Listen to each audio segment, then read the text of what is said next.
There is a kind of mental fatigue that millions of you experience every single night. It happens when you're in bed at 2 in the morning. Your body feels spent, but your mind is racing. Just as you're about to drift off, a random conversation from earlier flashes back. You begin to play it back repeatedly. You scrutinize every syllable, and then start criticizing your own performance. You tell yourself you should have used a different phrase. Soon, you've simulated a dozen different practice scenarios for events that will likely never happen. The most painful part is that you are fully aware you're overanalyzing.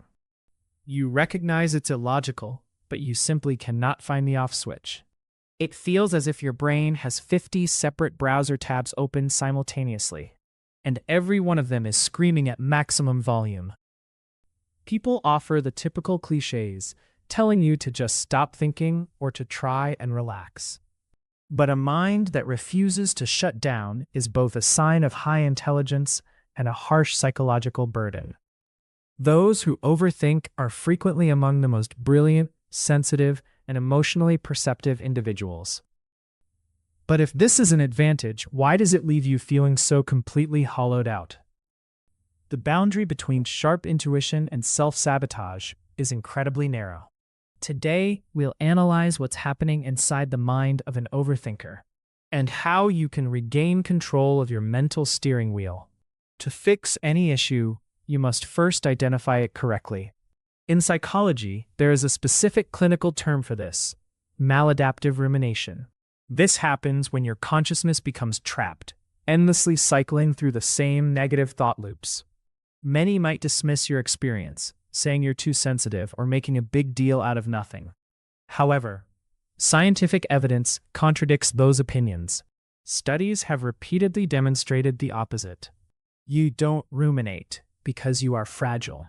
You do it because your brain has a powerful capacity for recognizing patterns. Your nervous system functions like a sophisticated military radar. It's constantly scanning the horizon, hunting for hidden meanings. The problem is, this radar system never receives the all-clear signal to power down. From a neuroscience perspective, the primary actor is the prefrontal cortex. Think of it as a high-level CEO responsible for strategy. In a standard brain, this CEO applies the brakes to dampen panic signals from the amygdala. But when you're overthinking, this executive becomes overwhelmed. It gets dragged away by the constant internal noise from the default mode network. This results in a mind that is essentially permanently online. You are perpetually auditing what has happened and scripting what has not.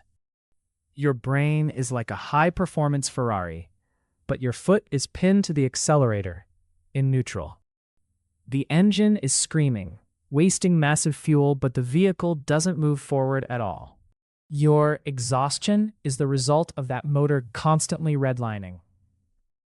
But why would a clever brain choose this taxing state? This habit usually doesn't just surface out of nowhere in adulthood. For many, this behavior was planted during their early childhood. Did you grow up in a household where the environment felt unstable? When a child's brain is raised where adult moods can turn on a dime, that child's brain adopts a logical survival strategy: predict everything. If you could anticipate your parents' temper just by the rhythm of their footsteps, if you could catch every typo to avoid a lecture, then perhaps you could stay safe. When viewed this way, your tendency to overthink is not a character defect. It is an evolutionary adaptation.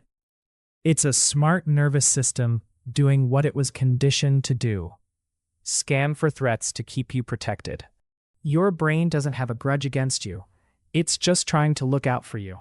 Now, not all forms of overthinking look the same. Excessive thought is generally divided into two distinct categories. The first category is reflective rumination.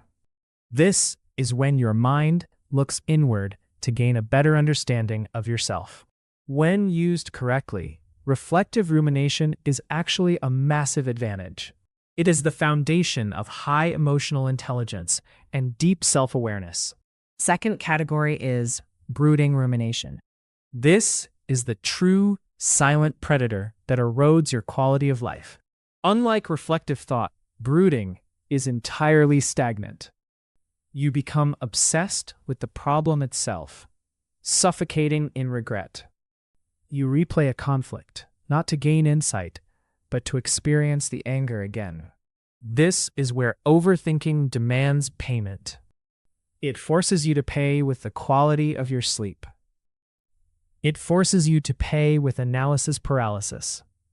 And it forces you to pay with social anxiety.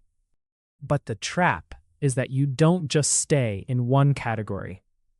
A healthy moment of self-reflection can quietly slide into a spiral of brooding.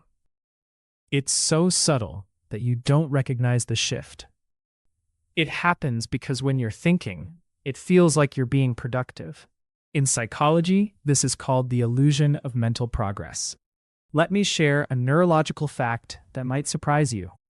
Do you know why you can't simply command yourself to stop thinking? It's because your brain is being fueled by dopamine. Your brain secretes small bursts of dopamine during the act of problem solving. Your brain is rewarding itself for the mere act of thinking. This process turns overthinking into a cycle of addiction, not unlike scrolling through social media.